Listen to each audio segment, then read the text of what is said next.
Before starting, we must say a big thank you to our sponsor of today's video. You serious? As you could have guessed from other videos, I'm somehow the main game designer at Lab 72, but we don't have many fixed roles here anyways. I've always liked the ideation process of a new project. It is something that has roots in my childhood, I think. It feels natural and it never tires me. I was that kind of child that, before meeting video games, passed hours inventing geographical maps, stickman's battles. That was a sort of design activity already. If you're aspiring to become a game designer or in general an indie game developer, maybe in this video you will find something useful for your own path, learning from my mistakes or from my thoughts in general. I perceive what you're thinking. Escape Plant is pretty much a terrible idea, at least for this historical period. The story behind it is a little bit complicated. For those that don't understand what I'm talking about, Escape Plant is a platformer for mobile that we have just released on Play Store in alpha. Your aim is to feed the carnivorous plant various foods in order to climb up and escape the facility you fell in.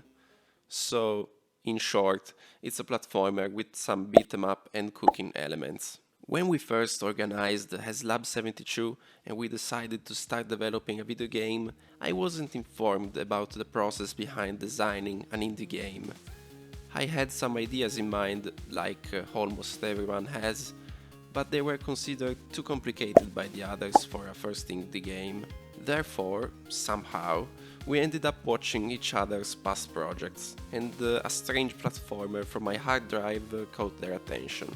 It was a little project made in Game Maker while I was at high school. Yes, I made something by myself, I will tell you in another video maybe. The basic concept behind it was, there are two players. In order to win, they must climb up and reach the last floor before the other. Each player has a carnivorous plant, and their objective is to feed it with chickens while trying to slow the other with physical battles and also with a boomerang. I don't know why I am obsessed with the carnivorous plants. The others, somehow, liked some mechanics and we started working on the project we know. I didn't like the idea at the beginning, and so I worked hard to make it sense to me during the development, and this was a big mistake. From that we can extract the first advice: plan everything you can before starting. We talked about some of the mistakes behind the Escape Plant in another video. The original idea behind the prototype I made in high school didn't include a target. I was just fascinated by the chance of playing a game made by myself with a friend. But then I met the netcode, and it frightened me at the point that I quitted programming for a while. Why are you running? Why are you running? One thing is sure, before working on the next game, I will be 100% sure about how it will look like and which will be its scope. Naturally, you can start developing Snake and get to an MMORPG open world if you want to waste your life redesigning a single game, but that isn't efficient. If you're able to foresee everything, target players included, you might end up with a game that you wouldn't play yourself. It's a possibility, and it's unfavorable, in my opinion. Try to find the perfect balance between people's preferences and yours. Developing something you like will make it much easier to detect problems and focus on the strength of your project. So, the second advice is develop something you enjoy. Listen to your preferences, there must be some other players with your taste out there, and you will better comprehend what they're seeking for. Personally, I wouldn't devote too much attention to the research of current trends. You are an indie developer, by the way. You must surprise and not imitate the market. You can't compete with AAA game studios in their field. Focus on your strength, the risk. Let me explain. AAA studios are not willing to assume risks. So basically they will copy around 85% of their games from other games that have been successful and then add a sweet 15% of innovation. Most of the successful indie game projects I see, instead, innovate way more than 15% because they don't have 300 people waiting for their wages. Consequently, here we have the third advice. Focus on your strengths. And your key strength is most likely the freedom you have.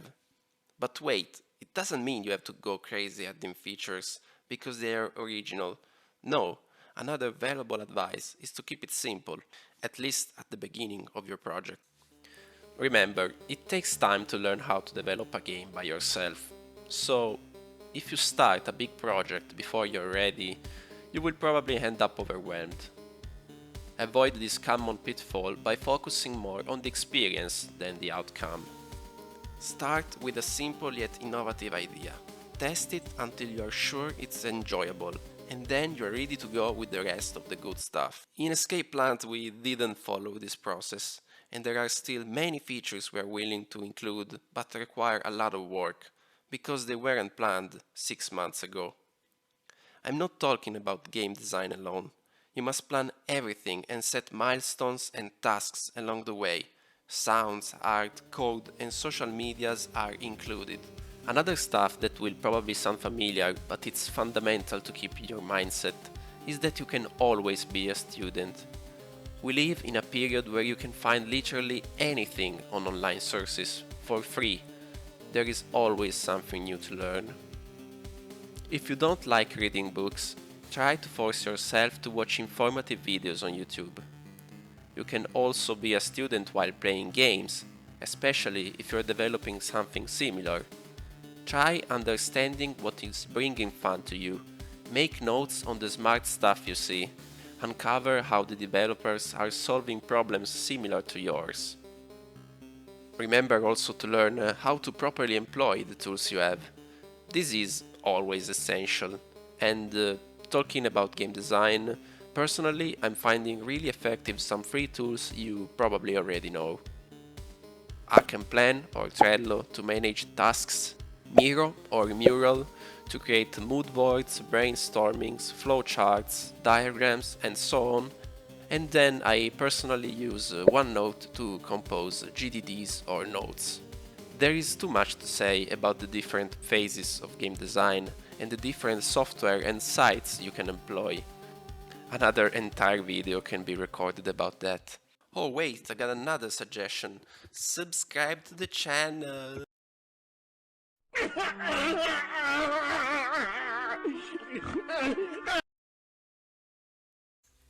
Plan to have a hook on your game. What I mean is, what is the thing that your players will like the most? What in your game is grabbing the attention and keeping the players on it? Once you can answer these questions, you have found the value proposition in economic terms of your game. These hooks are fundamental to know in order to engage the players effectively. You will base your marketing activities on them and you will polish them until they are perfect. A hook can be a particular mechanic, a deep and interesting story, and many other things.